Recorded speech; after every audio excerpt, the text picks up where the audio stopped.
What is the one thing that can please God?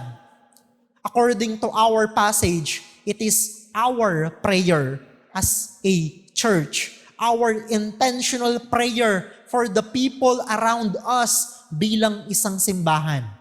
Again, hindi ko po sinasabi na huwag ninyong ipanalangin ang mga personal na pangangailangan ninyo. Pero ang simbahan, dapat mas laman ng kanyang panalangin ang ibang tao, lalong-lalo na ang mga wala pa kay Kristo. Sapagkat sa ganoong uri ng panalangin, ayon kay Pablo, natutuwa ang Diyos. Katanggap-tanggap sa Diyos ang panalangin na ang laman ay ang kaligtasan ng ibang mga tao. If we want to please God, we must pray for people, especially those in government. Prayer is the most important ministry that we can do as member of the church for our loved ones, our neighbors, and our community. The Lord expects that we pray, and we pray for the salvation of people. Magandang umaga po sa ating lahat. Tayo po'y magsimula sa isang panalangin. Amang Banal, salamat po sa umaga na ito na muli mo kaming binigyan ng kalakasan upang aming masamba kayo bilang isang simbahan. Salamat po sa bawat isa na nandirito na mga anak mo na tinawag mo upang maglingkod at sumamba kay Kristo. Pagpalain mo po ang aming pagtitipon lalo na ngayong araw na ito. Hindi lamang namin pakikinggan at pag-aaralan ng iyong mga salita, amin din kayong sasambahin sa pamamagitan ng banal na komunyon. Pagpalain mo po ang bawat isa, itanghal mo nawa ang pangalan ni Kristo, mangusap ka sa pamamagitan ng inyong mga salita, upang nang sa ganon aming maranasan ang kapangyarihan at makita ang kagandahan ni Kristo sa Ebanghelyo. Purihin ka, O Diyos, ito po ang aming dalangin sa pangalan lamang ni Jesus. Amen and Amen. Minsan pa mga kapatid, magandang umaga po sa ating lahat. At kung makakatayo pa po kayo, please stand up as we read the Word of God for this morning. Ang ating pagbasa po ay matatagpuan sa 1 Timothy chapter 2 verses 1 to 7. So I encourage you to open your Bible, whether digital or physical Bible, and open them with me on 1 Timothy chapter 2 verses 1 to 7. Muli po, our reading is 1 Timothy chapter 2 verses 1 to 7. Ito po ang sinasabi, "First of all, then, I urge that supplications, prayers, intercessions, and thanksgiving be made for all people, for kings and all who are in high positions, that we may lead a peaceful and quiet life, godly and dignified in every way. This is good and it is pleasing in the sight of God, our Savior, who desires all people to be saved and to come to the knowledge of the truth. For there is one God and there is one mediator between God and men, the man Christ Jesus, who gave himself as a ransom for all, which is the testimony given at the proper time. For this I was appointed a preacher and an apostle. I am telling the truth, I am not lying, a teacher of the Gentiles in faith and truth." May the Lord add blessing to the reading of His Word. Kayo po ay makakaupo na. Minsan pa, tayo po ay manalangin. Amang Banal, purihin ang iyong dakilang pangalan. Salamat po sa kabutihan mo sa amin.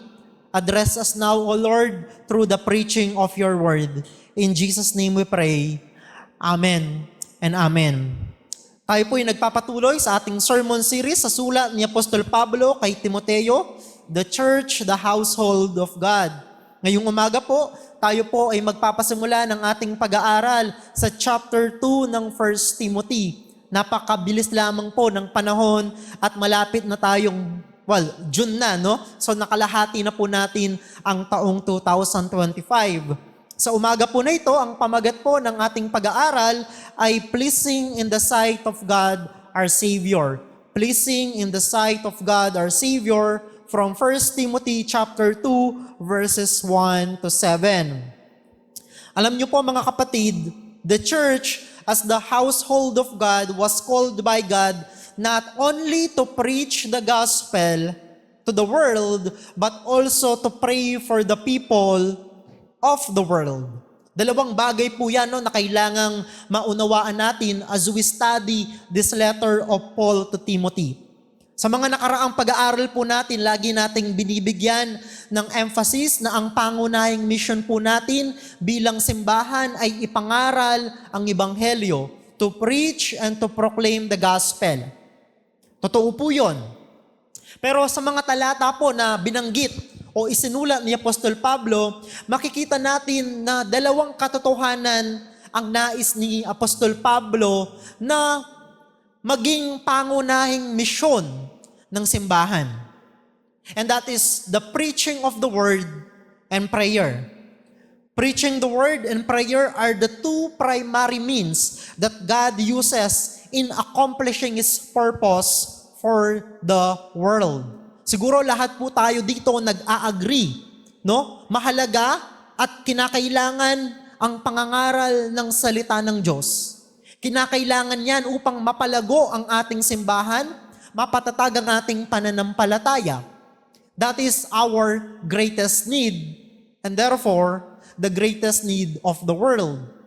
Pero, meron pang isang bagay, equally important, and that is prayer. So, ang Diyos, ayon sa kanyang salita, kumikilos sa pamamagitan ng pangangaral ng kanyang salita at sa pamamagitan ng pananalangin ng kanyang simbahan o ng kanyang mga anak. Therefore, preaching and prayer are the two primary ministries of the church. Kung titignan po natin, simple lang naman talaga ang pagkatawag sa atin ng Diyos. Simple, pero sa mga bagay po na to, makikita natin ang pagkilos ng Diyos. Sa pamamagitan po ng pangangaral ng salita ng Diyos, sa pamamagitan po ng pananalangin ng simbahan, ating makikita kung paano kumikilos ang Diyos sa mundo na ito upang isakatuparan ang kanyang layunin. In our passage, Paul urged Timothy and the church to offer prayers and supplications for all kinds of people. Dito mapapansin po natin na kapag nanalangin ang simbahan, ang direksyon ng panalangin ay para sa ibang mga tao. Ang ating ministry bilang isang simbahan, kapag tayo'y nananalangin, ang dapat laman daw ng mga panalangin natin ay para sa ibang mga tao. Last Friday, magkausap po kami ni Pastor Joey Melad, and he was sharing to me yung mga, about family concerns and about the ministry and about prayer. Sabi po niya sa akin, alam mo, minsan, madalas ang mga Kristiyano, even their prayers are man-centered. Kasi madalas kapag nanalangin tayo, ang laman ng ating panalangin ay patungkol sa ating mga sarili, patungkol sa ating mga pangangailangan. Hindi po masama yun. Pero kung titignan po natin ang latag ng bagong tipan at ang pagtuturo ni Apostol Pablo, makikita natin na ang simbahan kapag nananalangin lagi para sa iba. Ang simbahan kapag nanalangin, ang laman ng kanyang panalangin ay para sa mga tao, lalong-lalo na ang mga wala pa kay Kristo. From this, we can see that one of the ministries that the church can give to the community is her prayer. Siguro tinatanong po natin, ano ba yung impact natin sa ating komunidad? Ang GCF Pampanga West po ay nasa Cabetican, Bacolor, Pampanga. Siguro we are thinking, bakit ba tayo nandito? Aside from the fact na kailangan natin ng isang semi-permanent na lugar upang idaos ang ating mga pananambahan. Pero alam po ninyo, hindi naman po aksidente na nandito tayo. Hindi po aksidente na ito ang lugar na ibinigay sa atin ng Diyos upang magtipon at sumamba at upang gawin ang gawain ng simbahan. Perhaps we are thinking, meron bang impact ang aming simbahan sa lugar na kung saan nandoon kami. Alam niyo po, meron kung nananalangin tayo. Merong impact ang ating simbahan sa ating komunidad kung tayo bilang isang simbahan ay taimtim na nananalangin sa Diyos upang ang mga taong nakapaligid sa atin ay mabahaginan at maabot ng Ebanghelyo. According to Paul, the intentional prayer of the church for the people in our community is pleasing and acceptable to God, our Savior. Ano ba ang bagay na kung saan pwede nating mabigyan ng tuwa ang Diyos? What is the one thing that can please God? According to our passage, it is our prayer as a church. Our intentional prayer for the people around us bilang isang simbahan. Again, hindi ko po sinasabi na huwag ninyong ipanalangin ang mga personal na pangangailangan ninyo. Pero ang simbahan, dapat mas laman ng kanyang panalangin ang ibang tao, lalong-lalo na ang mga wala pa kay Kristo. Sapagkat sa ganoong uri ng panalangin, ayon kay Pablo, natutuwa ang Diyos. Katanggap-tanggap sa Diyos ang panalangin na ang laman ay ang kaligtasan ng ibang mga tao. So, if we want to please God, we must pray for people. Pero, ito yung matindi. Kasi in-specify ni Paul kung sino yung mga tao na yon. So, we pray for people in general, pero meron siyang binanggit na grupo ng mga tao. Sabi niya, if we want to please God, we must pray for people, especially those in government. Ayan, diyan talaga masusubukan kung taimtim tayong nananalangin na merong pag-ibig sa ating kapwa. Kasi sabi ni Pablo, ipanalangin ninyo ang mga nasa katungkulan. Pray for kings and those who are in authorities. Alam niyo po, our text is clear that the goal of prayer that the church must offer for people is their salvation. First and foremost po mga kapatid, when we pray for other people, we pray for their salvation. Ayon kay Pablo, yan ang goal ng panalangin dapat ng simbahan. Yan dapat ang laman ng panalangin ng bayan ng Diyos. The Lord wants us to evangelize all kinds of people. Saan ba nagsisimula ang pag-share ng gospel? Nagsisimula po yan parati sa ating mga panalangin. At ang panalangin natin, para daw kanino? Para sa lahat ng uri ng tao, especially those in government. Can we do that? No? Parang minsan panalangin ko, Lord, alisin mo sa pwesto itong tao na to kasi walang ginagawang matino sa gobyerno.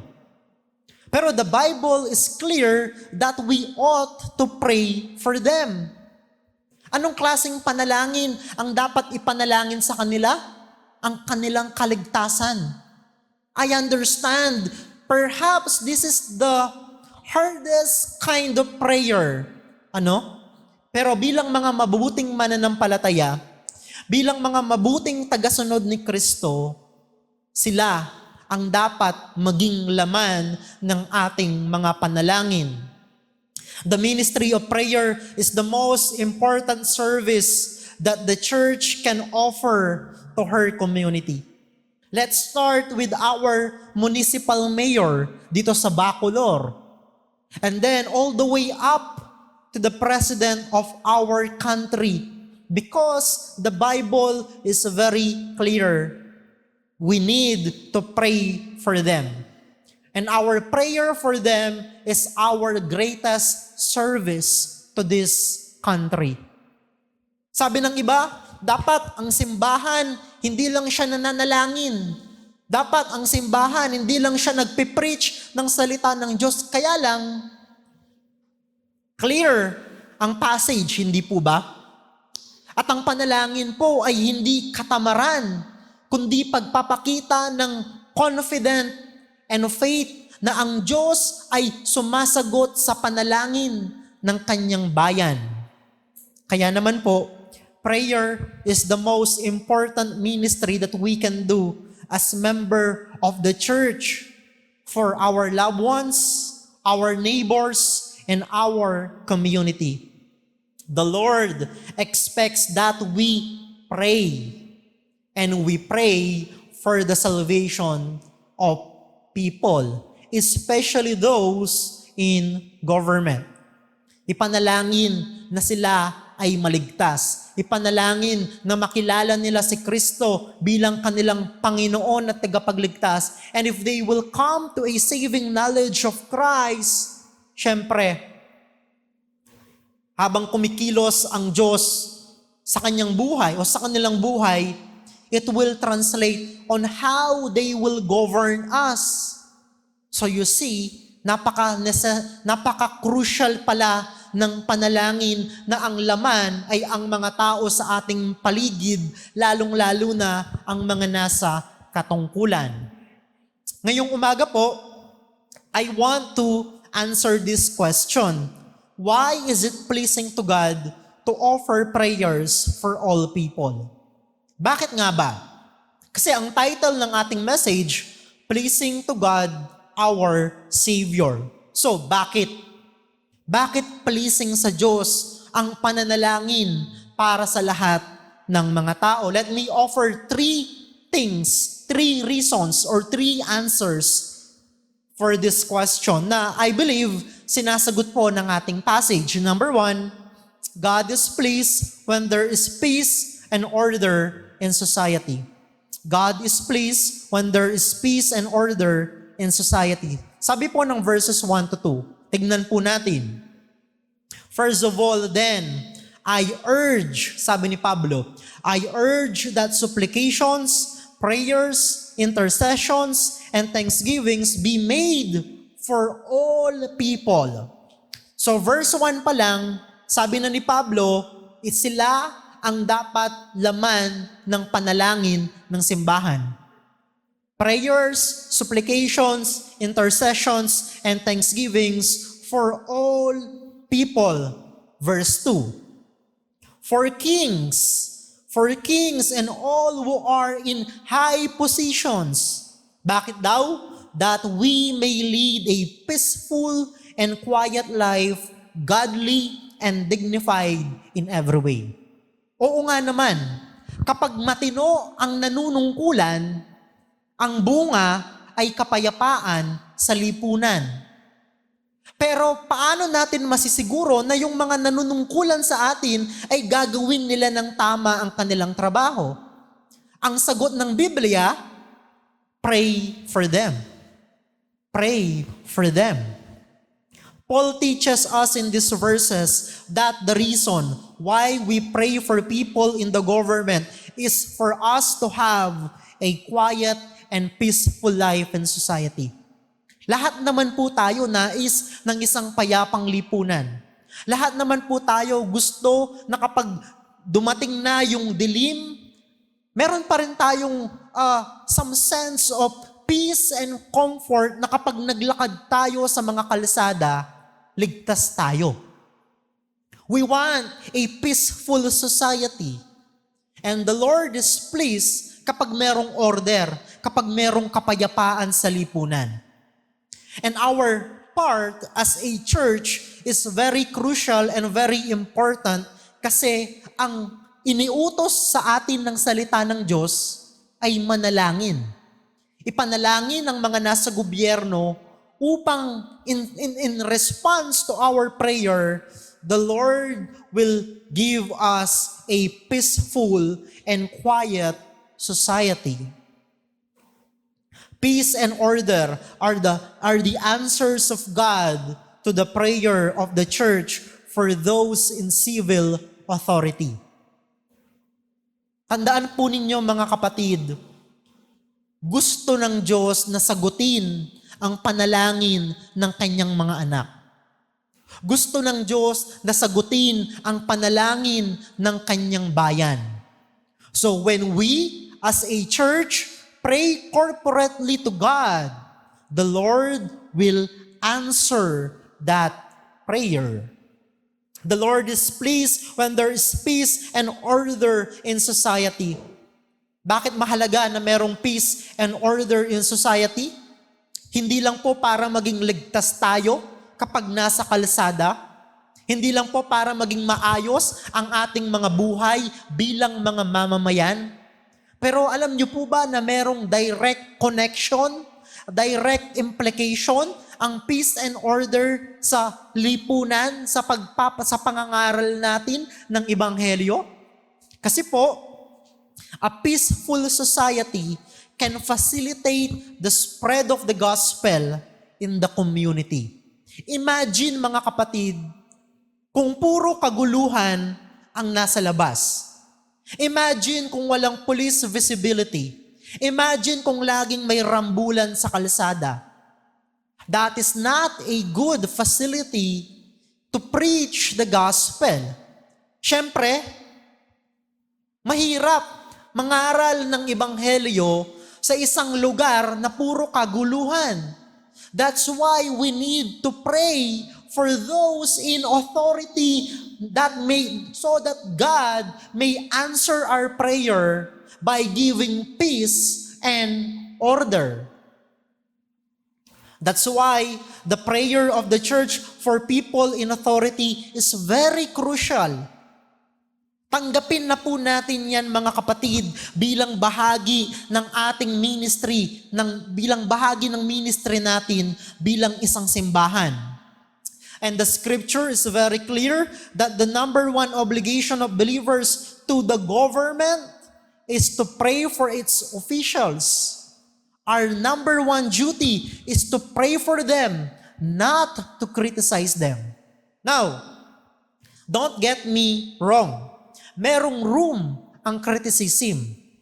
Pero when we gather as a church, ang expectation ng Diyos sa atin ay ipanalangin sila.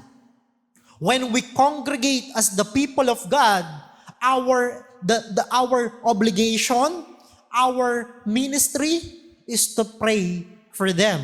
Sabi nga ni Pastor Jerry, kung gusto niyo silang i-criticize, mamaya na lang pag-uwi. Mamaya na lang pag kumakain na tayo. Pero yung as a church, merong pastor na magpe-preach na ang topic politics, hindi yung scripture, that is a no-no.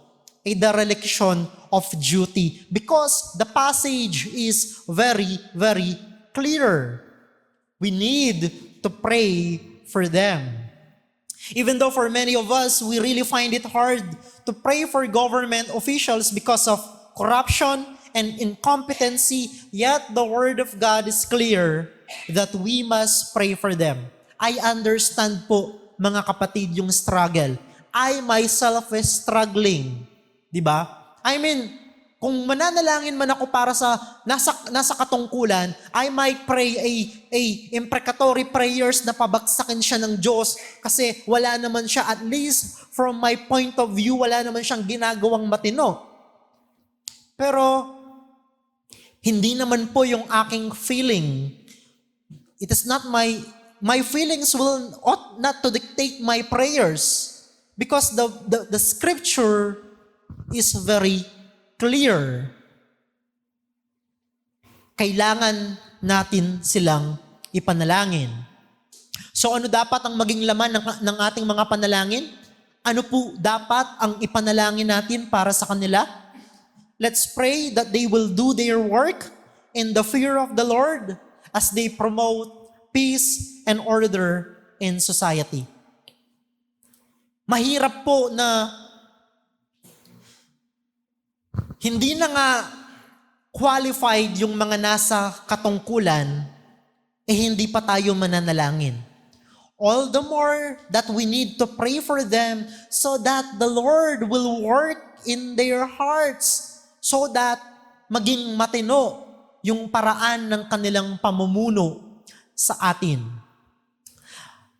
And as we pray for the people in the government, we are, in essence, asking God to bless our nation with peace and order.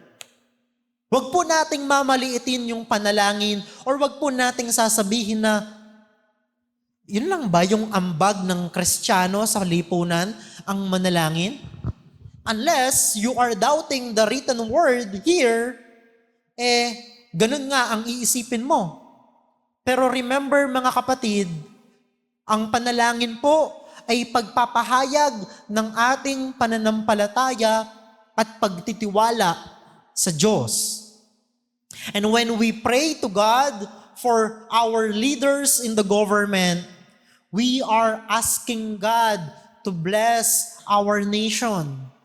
Katulad nga po ng sinabi ko kanina, ang isang mapayapang lipunan ay isang facility sa pangangaral at pag-share ng Ebanghelyo. At alam niyo po, a peaceful and just society can promote dignified and godly living. Hindi lamang magbibigay sa atin ng lugar para malaya po nating maipangaral ang Ebanghelyo, pero ang isang tahimik at payapang lipunan ay magbibigay din sa atin ng lugar upang maipromote natin ang pamumuhay na katanggap-tanggap sa Diyos. And that is the kind of living written in these verses na sinasabi ni Pablo na dignified and godly. Because in a peaceful society, we can lead people on how to live in an orderly manner. So ang ating paglilingkod sa ating kapwa Pilipino, ang ating paglilingkod sa ating lipunan ay hindi lang talaga sa pamamagitan ng panalangin, pero maging sa pagtuturo natin sa kanila kung paano ang isang pamumuhay na katanggap-tanggap sa Diyos. We ought to show them how Christians live in society. And then, makikita nila yung ating patutuo na nagmumula sa ating relasyon kay Kristo. We can show them how to live godly lives that gives honor to God. In this way, we can do our mission of telling them the message of the gospel. Imagine kung ang mga Kristiyano ay hindi namumuhay ng maayos sa komunidad na kung saan sila kabilang. And how will they believe us when we speak to them the gospel kung ang gospel na ipinapangaral natin sa kanila ay hindi consistent sa pamumuhay natin? So now we can see na kailangan talaga ng isang mapayapa at tahimik na pamayanan. And to have that kind of community, we as the church must pray. We as the church must pray for those in government. When believers are living in a godly manner in society, people will notice. Makikita nila yan kasi po, the Lord will make sure na magkakaroon ng isang malakas na patutuo ang kanyang mga anak sa lipunan na kung saan sila kabilang. And when they see that our lives are consistent with our faith, it will open an opportunity to speak the gospel to them. Kaya po, yung paglilid natin sa bayan o sa lipunan na nagsisimula sa panalangin ay dapat makita sa isang makadiyos at matuwid na pamumuhay ng mga mananampalataya. Ibig pong sabihin, mga kapatid, living a godly and dignified lives creates a welcoming attitude from the people as we pursue them for the proclamation of the gospel. Iisa lang po ang goal natin. Hindi tayo nagpapa-impress sa kanila. We are not after their approval.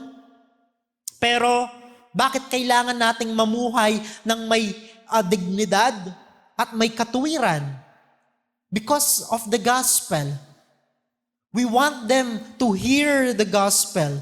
We want them to be saved. We want them to come to a saving knowledge of Christ as Savior and as Lord. At kapag binago ng Diyos ang kanilang mga puso, babaguhin din niya ang kanyang mga buhay, ang kanilang mga buhay. At kapag nagbago ang kanilang mga buhay, babaguhin din ng Diyos ang lipunan na kung saan sila kabilang. So you see mga kapatid, yung hagod ng salita ng Diyos, nagtuturo talaga sa atin upang mas lalo tayong maging mahusay sa ating pamumuhay, upang nang sa ganon, when we open our mouths, people are ready to listen. So sa lahat po ng mga ito, lahat po ng mga layunin na ito ay nagsisimula sa panalangin. Panalangin ng simbahan para sa lipunan, panalangin ng simbahan para sa mga tao, panalangin ng simbahan para sa mga nasa katungkulan. Point number 2, God is pleased in the salvation of people. So why is it pleasing to God when we offer prayers for people? Because God is pleased in the salvation of people. Verses 3-4, sabi po ni Pablo, this is good and it is pleasing in the sight of God, our Savior. Verse 4, sabi, who desires all people to be saved and to come to the knowledge of the truth.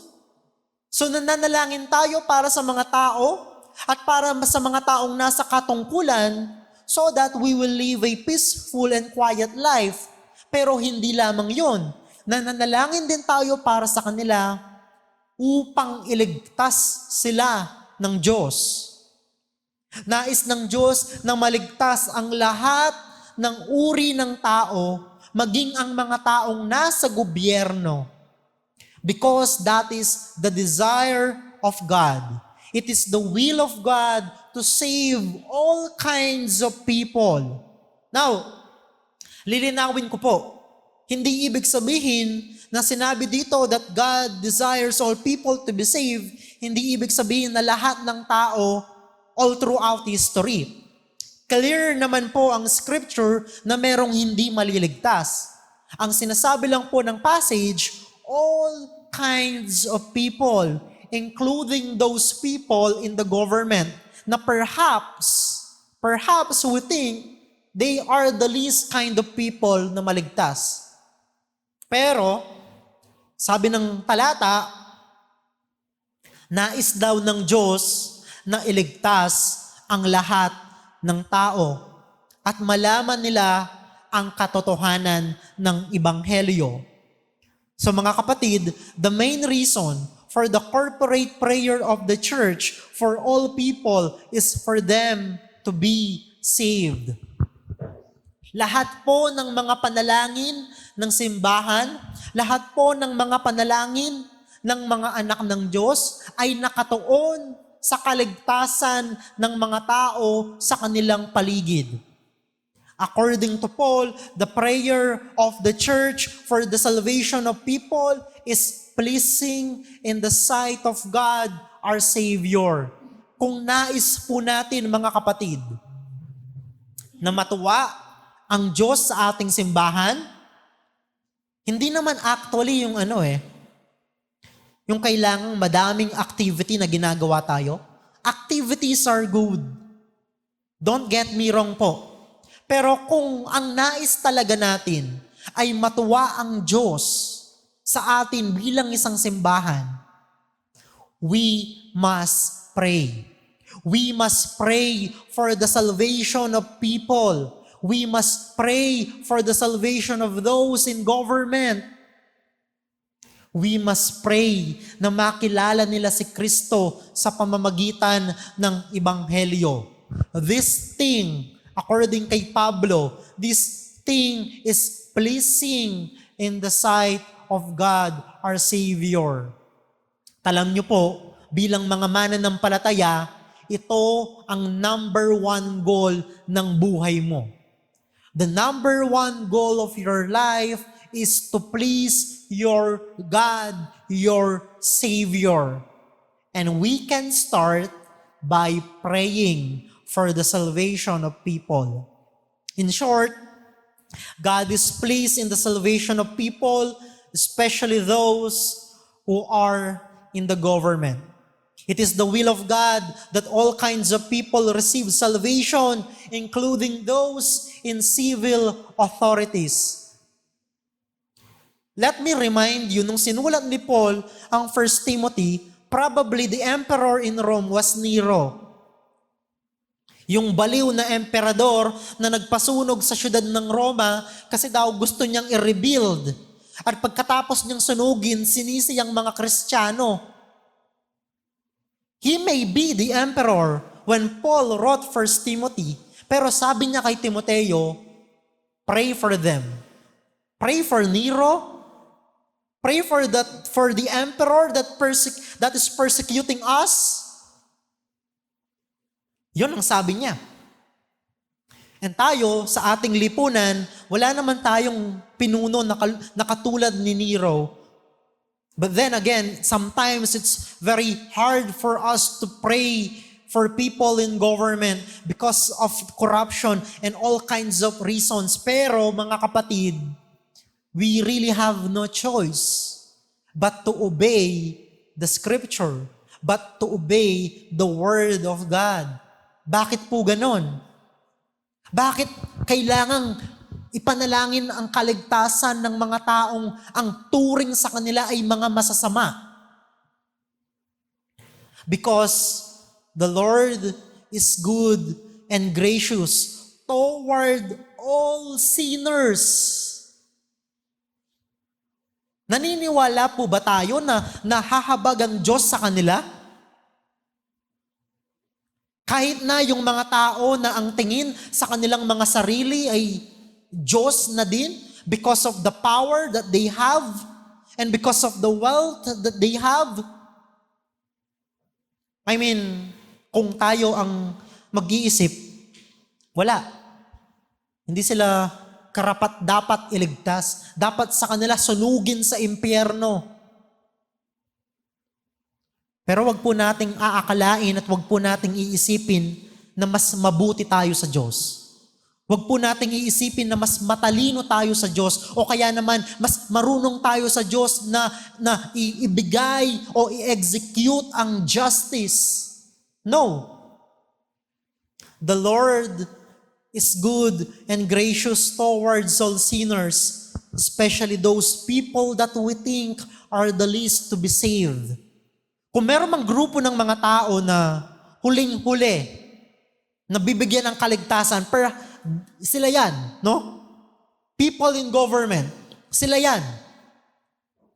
Pero alam nyo, the Lord is also gracious and merciful towards them.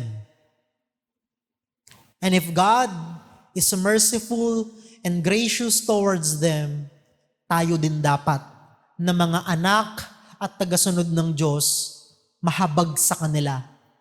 And we can express our mercy towards them by praying for their salvation. So the grace and mercy of God is available to all kinds of people, including them. Including them, mga kapatid. So we need to pray for their salvation. Hindi lang sila, pero maging yung mga taong nakapaligid sa atin. Yung mga kaaway natin. Sabi ni Kristo, love your enemies. Pray for them that persecutes you. Bless them that curse you. The Lord is pleased in their salvation. The Lord is gracious and merciful towards them. ayaw mo man siyang kausapin, at least you're praying for them. Bakit po? Hindi dahil karapat-dapat sila. Wala naman ni isa po sa atin ang karapat-dapat. Pero bakit tayo nananalangin para sa kanilang kaligtasan? Because of God. God is gracious and God is merciful to all kinds of people. This is the reason why we pray for their salvation. Since this is what is pleasing to God, we as the church must pursue it in order to please the Lord in the ministry of prayer and supplications. Ito po talaga yung direksyon natin bilang mananampalataya. Direksyon ng ating simbahan. Ipanalangin sila. Ang role natin really as a church is to intercede for people. No? Meron talaga tayong intercession. Panalangin na kung saan namamagitan tayo sa Diyos at sa kanila, begging God na Lord, kung maaari po, wag mo munang parurusahan ang tao na ito. Yun yung gawa ng intercession no? Namamagitan ka sa kanila. And the goal is always for them to be saved. From this, we can see that the number one goal of the church is to please God.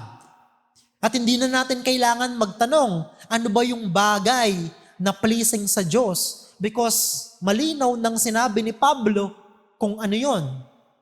Our prayer, our supplications, our intercessions, our thanksgiving for all kinds of people, especially those in the government. So, the knowledge of the truth is the knowledge of salvation in Jesus Christ in the message of the gospel. Yan yung ibig sabihin ni Pablo dyan. Nais niya na manalangin tayo upang nang sa ganon maligtas ang mga tao at magkaroon sila ng pagkakilala sa Ebanghelyo ni Kristo. Paul is stressing the fact that there is only one Savior. Maliwanag din po sa mga talata na ating binasa, na ating pinag-aaralan ngayon na yun yung reason ni Paul. Bakit kailangan manalangin tayo? Bakit kailangan ipanalangin natin ang kanilang kaligtasan? Kasi wala namang ibang magliligtas sa kanila. Wala namang ibang tagapagligtas. Wala namang ibang qualified Savior that is able to save people from their sin except Christ. So, we pray. We pray for their salvation. We pray that the Lord will grant them knowledge of the truth para makilala nila si Kristo at malaman nila ang kanilang pangangailangan ng isang tagapagligtas. In these verses, we can see the uniqueness of the Christian gospel. It is the delight of the Lord to save people from their sin. Natutuwa ang Diyos at kagalakan ng Diyos na magligtas ng mga makasalanan. Huwag po nating iisipin na parang napipilitan lamang si Lord na iligtas tayo nung nagdesisyon siya from all eternity to save us. No, it is the delight of the Lord to save us. Yes, the goal of God in saving us is for His glory. Pero nandoon din po ang delight niya in saving us. Unlike other professing Savior in Ephesus, only the one true God, embodied in Jesus Christ, has the ability and the will to save the people. Bakit sinabi ni Pablo to? Kasi in Ephesus, madaming mga nagsasabi na sila ang Savior. No? yung Temple of Athena, no, in Ephesus. Naniniwala din sila na Savior yan. Pero ang sinasabi ni Pablo, iisa lang actually ang Savior. Iisa lang actually ang tagapagligtas. The one true God embodied in Jesus Christ. Bakit tayo nananalangin? Because this God is not only willing to save people, He is also able to save them. I mean, anong mapapala natin sa isang tagapagligtas na willing ngang magligtas pero walang kakayahan? But the one true God, the Father and God of Jesus Christ is willing and able to save. Therefore, we pray. So mga kapatid, our prayer as the church for the salvation of people is an expression of our faith and our confidence that God is able and willing to save people. When we pray, we make ourselves humble before God. Ang pananalangin po kasi ay pagkilala ng ating kahinaan. Pagkilala na tayo'y mahina at makasalanan. Ang pananalangin ng simbahan ay pagkilala na on our own, we cannot accomplish anything. Much more yung kaligtasan ng mga tao. So in prayer, we express our faith and our confidence to the God who is willing and who is able to save people. Hindi ba? Yan naman ang ibig sabihin ng panalangin.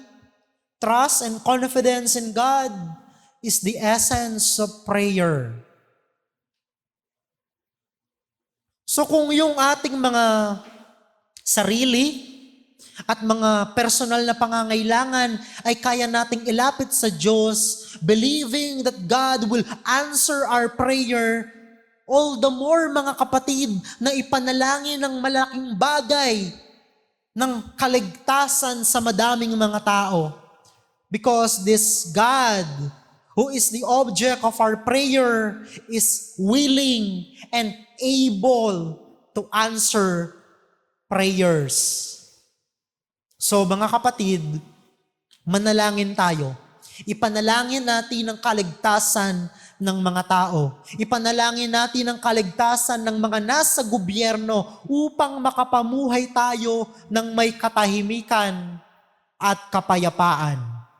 And since God is able and willing to save people, all the more that we ought to pray. Diba? So the question is, do we believe that? And I assume that the answer is yes. Hindi po ba? We believe that God is willing and that God is able to save.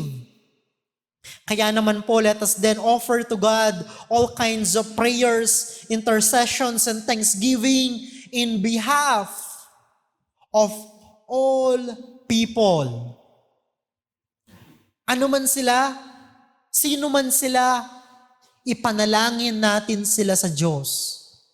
Knowing that the proper response to the sovereign grace of God in the salvation of sinners is to pray.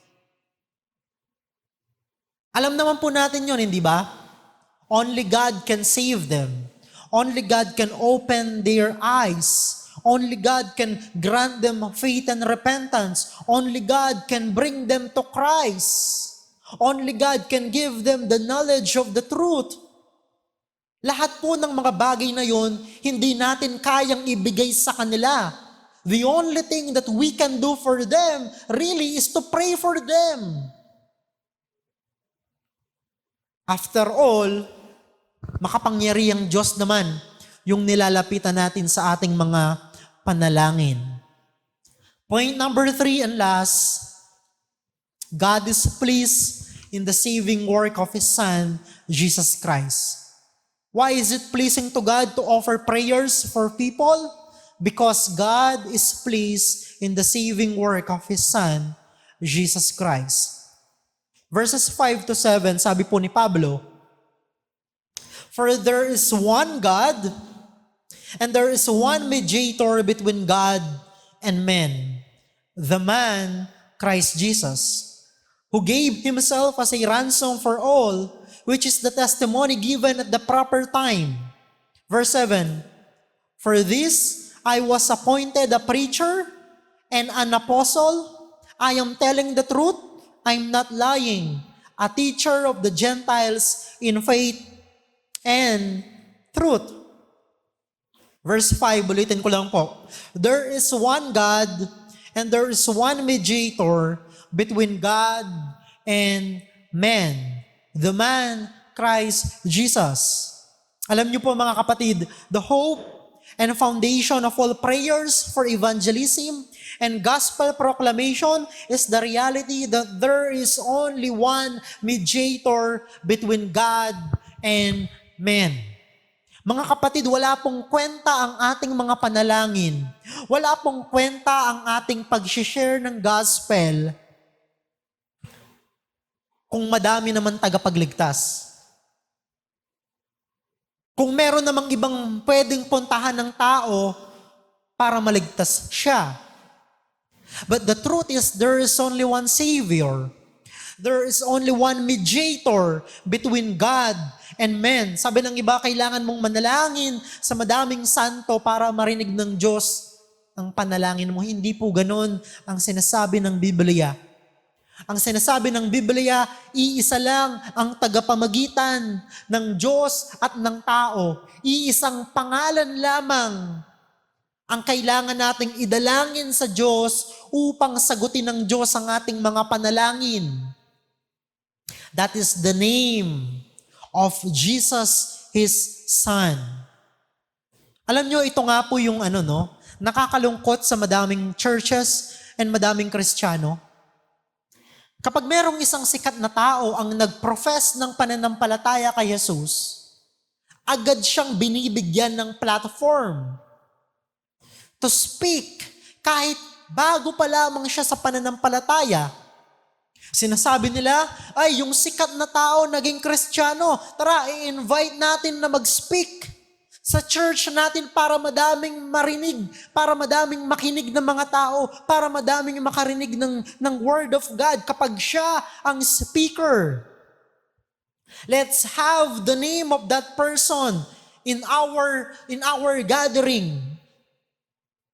Pero alam nyo mga kapatid, hindi naman kailangan ng Diyos ang madaming pangalan kahit gaano pa kasikat yan. Iisang pangalan lamang ang kailangan ng Diyos o ang ibinigay ng Diyos para iligtas ang kanyang bayan. He has already given a name that is above every name, in whose name every knee will bow. So hindi natin kailangan ng sikat na tao. Though we praise God kung magkakaroon sila ng kaligtasan, pero we do not need to platform them because there is only one name given among men in which we must be saved, and that is the name of Jesus Christ. Kaya po, the uniqueness of Jesus Christ is the foundation of all Christian evangelism and gospel preaching. Dito po sa mga talata na to, dalawang bagay ang matututunan natin patungkol kay Kristo. Jesus is the mediator between God and men, and Jesus is the ransom that redeemed people from their sins. So mediator and ransom are the two words used by Paul in these verses to communicate to his readers the saving work of Jesus Christ. Mediator and ransom. One mediator, therefore, qualified as a ransom for all who will believe. So sa dalawang bagay na to, ipinakita ni Apostol Pablo ang katotohanan na si Jesus lang talaga ang tagapagligtas. And the summary of the saving work of Christ is found in those two words. He is the mediator and He is the ransom. Kaya po, another reason why the church ought to pray for the salvation of people is because God has provided an actual redemption in the person of His Son. Totoo ang katubusan na ibinigay ng Diyos kay Kristo. Christ is a real person. Therefore, His saving work is a real redemption. So mga kapatid, ito yung pundasyon ng ating pananampalataya. Pundasyon ng ating panalangin. Pundasyon ng pagbabahagi natin ng ebanghelyo sa madaming mga tao. The truth that Jesus is the only mediator between God and man is the foundation and the basis of the ministry of Paul as a preacher of the gospel. Tayo din po, yung katotohanan po na si Jesus ang tunay at nag-iisang tagapamagitan, ang nag-alay ng kanyang buhay para bayaran ng kasalanan ng mga tao, ang pundasyon ng ating pangangaral ng ebanghelyo sa mga tao. Like the Apostle Paul, our message must always be about Christ and Him crucified. Yun lang po ang mensahe natin. And in this church, we endeavor to be faithful to that calling. Iisa lamang ang mensahe na sasabihin natin Sunday after Sunday to this church. Christ and Him crucified. Because in the crucifixion of Christ we can see the wisdom and the power of God. Kasi yung bagay na yon, yung kamatayan ni Jesus sa krus, nagbigay ng kaligtasan sa mga makasalanan. At alam niyo po mga kapatid, the church is most faithful to God when she is preaching that Jesus came to save sinners. Paano po natin malalaman kung nagiging tapat tayo sa Diyos? Malalaman po natin yon kung ang ipinapangaral natin ay ang ebanghelyo ni Kristo. Paano natin malalaman that we have the favor of God or that we are pleasing to God as a church? Kanina, binanggit na natin yung ating pananalangin. Pero dito, makikita po natin na we can see that we are most faithful to God when we preach Christ and Him crucified. Our message is not about how to make people happy or how to make them successful in this life. No. Hindi po yon ang ating daladala sa mga tao. That is not our message to the world. Our message to the world is this: Jesus Christ and Him crucified.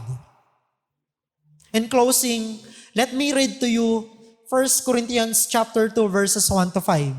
Panulat din ni Apostol Pablo, sabi po niya, by the way, itong sinusulatan niya, the church in Corinth, mga elitista, itong mga taong ito sa Corinth.